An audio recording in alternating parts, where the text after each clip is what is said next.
whoa, look at him getting down, and he's outdoors. Yeah, that song makes me dance like the Caddyshack Gopher. You're getting all free range funky. Yeah. Yeah. Good morning. Hi. Reporting from my lovely Italian patio in having a double espresso in upstate New York. Beautiful upstate New York. Fabulous in the Hudson Valley. So Malcolm, where do we start with you today? Let's see. Olga Loftman, I don't know if you follow her. She said, just want to give a warning. There is a concerted effort between Putin's KGB mafia thugs in Ukraine, Giuliani, the White House, the far right, possibly the far left, to go after Biden, his son, the Obama administration. It's been ramping up the past few weeks, and it will start spilling over into the mainstream. Well, duh, A. And B, I mean, the good news is none of this seems to be working, right? This Susan Rice thing just blew up in their face, didn't it? Absolutely, and if you should follow Olga Lotman if you haven't on Twitter. She's Russian. Yeah. She reads all of the news reports from Russia and the Ukraine in Russian, and she can analyze faster than many people in the U.S. media can. Very few who are really skilled with that, like Ann Applebaum or Julia Davis or Julia Yaffe. That's about 4 of them. Yeah. So when she says that there's something going on, she's reading their reports from the news.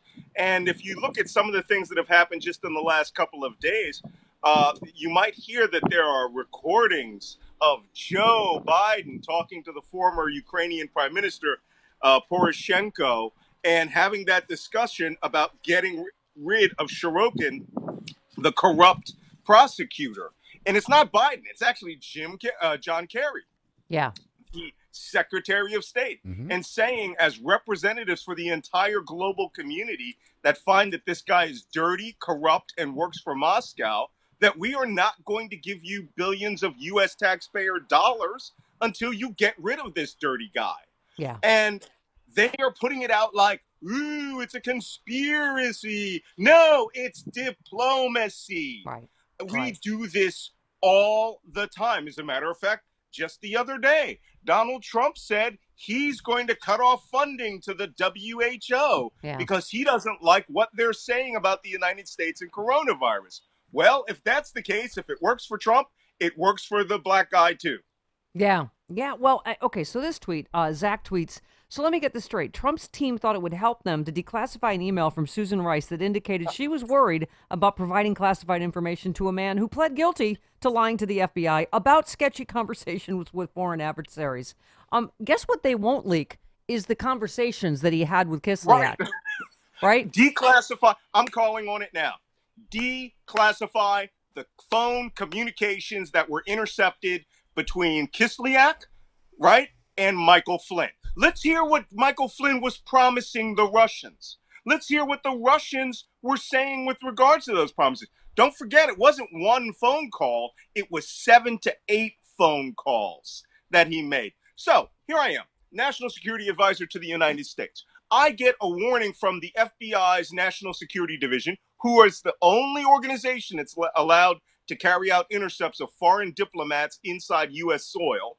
Okay? And they go, hey, I got your transition guy talking to the Russians, promising stuff against the active administration, which is a violation of the Hatch Act. So you go, who are you talking about? They go, well, we got to put a code name on him. And they go, well, I want to apply for a to where his name will be unmasked.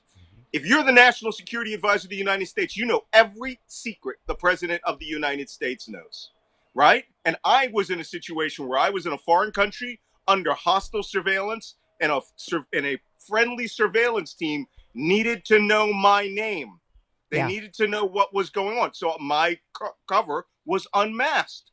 Yeah. All right. Same thing with this. These people were potentially national security threats to the United States. Yes. So of course we're going to ask his name. What does she say to do?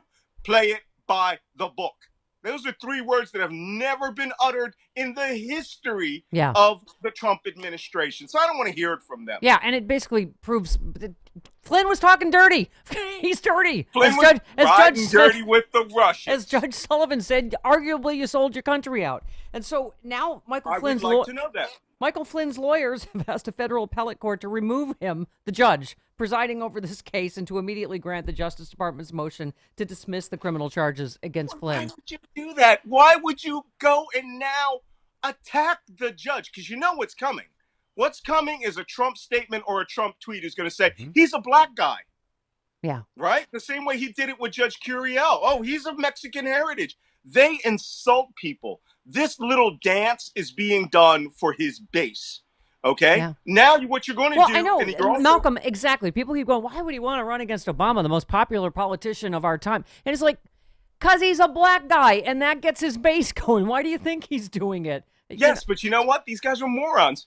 Whose base does it also motivate? I don't know. Maybe all of the African Americans who voted for Obama, and many of them didn't vote in 2016 and 2018. So now, I told you guys last week, I had heard this story that they were going after the administration 2 years ago. Right. And they were using the word treason trials. Yeah. That's what they were saying. Oh, so what do you think? We knew this was coming. We knew this was coming. And so Trump said on Inauguration Day, all three of his eldest children were unmasked by former President Obama. Once again... Wait. Uday Kusei and yes, Princess Ivanka? I mean, can I just say, speaking of Gummy McGummerson, Eric, we are, it is interesting. We have the two top number of cases in the world, the United States and Russia, right, in terms of coronavirus. But we are in the upside down, right? I mean, he basically went back to calling it a hoax. It'll all be gone the day after inauguration. Like, what, that these 95,000 people didn't die?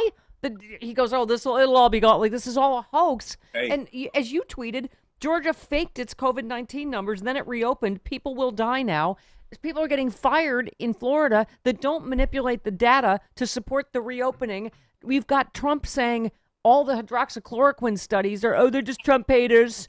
They're not Trump fans. Like scientists are going to manipulate data to make him look bad. I mean, we're in the upside down, aren't we? Well, of course. You might have heard in reporting from MSNBC this morning that he is recruiting a team of doctors who will all be doctors to say that there's nothing wrong. You can reopen the country. He says they're going to prescribe reopening the country. This is insane.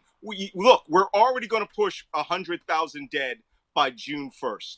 By August, we'll probably be in the 130,000 or more range. And then by September, we can have the second wave of all of these people out in the Midwest, out in the South, who don't believe any of this. They're throwing away masks. They're actually fighting with people for not wearing masks. If you believe that the American Republic should be defended, that the American Republic should survive, you would want it to survive a global pandemic. Yeah. And believe me, no one is going to be doing trade with us or allowing their citizens to fly to the United States when we're number one. Here he is bragging that you should be proud that we have the largest number of coronavirus cases because he says because it shows we're the best in testing. The man is a moron, now he is a killer moron. Thank you. I mean, Malcolm, in Russia, they fall out of windows when they say the wrong thing about coronavirus, but this is our version. Firing people, demoting people that try to tell the truth, scientists, doctors. I mean, anybody. The fact that he keeps talking about clinical trials of drugs, that all those people's only interest is in saving lives, is, these are Trump haters. These are not Trump fans. I believe that it was the testing facility of the Veterans Affairs Department that determined this. And he just made the entire Veterans Affairs Administration his personal enemy. The lives of American citizens do not come down to whether you like Donald Trump or not. Yeah. A true president, a president that cared about the American citizenry, the president that would want to make sure that not one more death happens, who would struggle and strive for that, just does not exist in this White House. This man doesn't care about people because he's a sociopath. Yeah. He has a psychological defect in there where if it doesn't affect him or his immediate, the family that he cares about, all right, or the people who are giving him money, it doesn't matter. So Donald Trump is really a danger to the stability and national security of this country. Well, I love the House Democrats have told the Supreme Court they need the Mueller grand jury materials because, for another impeachment. I'm like, we have time. Nobody's doing anything in lockdown. We got time for that. We got time for the 25th Amendment. I have something. I have something about this that I'm certain. I want you to mark this day and mark down what I say because I'm really good at this game. You are. You're generally right. At some point, well, you guys recall that when the Nazis were sitting around deciding how and who was going to die, they did it at a conference called the Wannsee Conference that was held in Berlin, where, they ordered furnaces and all the rest of this stuff, right? So, sorry about that. Okay. In this particular instance, I suspect that at some point, the letters, documents, and emails coming out where the Trump administration has just decided Americans are going to die and we are going to reopen and we'll just manage the deaths.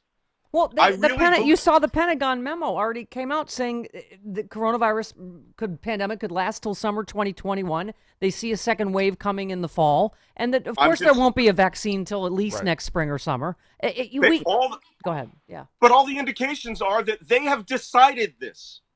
They have decided this internally into the White House. They have already decided that we are at a 4% death rate. That's higher than the rest of the world. They have decided that Americans are just going to die, and it's worth bringing the economy back and then letting them die. I really believe that they're going for herd immunity, which would be insane. That would be 3 million dead. 3 million. Yeah, but it means you're coordinating to let it happen. And you know what? It's the only thing that explains why they are pushing for this reopening and sidelining all the doctors, because they think that people are going to die and they're just going to let them die. Wait until someone puts that email out or the minutes of a meeting. Today's impeachable offense, courtesy of Malcolm Nance, you tweeted, so the Pensacola attack was a terrorist operation by Al-Qaeda. Trump says not a word. Allowed Saudi terrorists or supporters to leave the country. He is responsible. In all this coronavirus chaos, Malcolm, the secret Saudi arms sale that obviously they're distracting from with the other Pompeo stories. I mean, it's the fact that the people behind 9/11, we just sold nuclear technology secretly to them, right, illegally around Congress's back. You can't get your head around all of this, really. No. Can I point out that it was Russian nuclear technology? We just allowed it to be. Of course. That was another dirty thing Mike Flynn was getting paid for, to put 15 Russian nuclear power plants in Saudi Arabia, and it required the president's authorization to let that happen. I mean, these people are dirty in every level. When this all comes out, I was thinking this yesterday about when this all comes out, we're all going to be like, I cannot believe we let this happen in the United States of America when it all comes out at the end of the day, right? Well, let me tell you something. I've got 2 more weeks to finish the rewrite of the plot to betray America, which brings it up to date. It will be up to date till June 1st of this year, where I will make my prediction about what's going to happen to the United States. Can't wait. And it's as simple as this. We are going to end as an American republic this November if we lose. Yep. We're going to end. Real quick, Jonathan Capehart wrote a piece. Biden has 4 great options for a black female VP. One is his best. He's saying Abrams, Harris, Val Demings, or Susan Rice. And you said Kamala Harris is the only one qualified to lead as president on day one. You are officially in the K-Hive, is your announcement. That's that, by the way, I'll spoil the article for you. Too long didn't read. He chooses Kamala Harris. She's the only one qualified to be president on day one. The rest would have such a steep learning curve. Love Susan Rice, met her several times. Val Demings was a police chief, then a congresswoman, not ready to control 4,000 atomic bombs. Except I'm a Kamala girl too, but I had Val on the show, and now I'm kind of. I love Val. Now I'm kind of duplicitous. I love a real cop, but let me tell you, I think she would make a great senator from Florida first. Yep. All right. But Kamala Harris, ready to be president, should the eventuality happen. I was a Kamala Liz girl, so it's all good for me. Liz. Okay. Liz Warren. I was Kamala or Liz. Kamala was kind of first in my heart. Yeah. Yeah. All right. Love you, Malcolm Nance. Stay safe, please. Love y'all too. All right. Bye. Bye now. Bye. Thank you.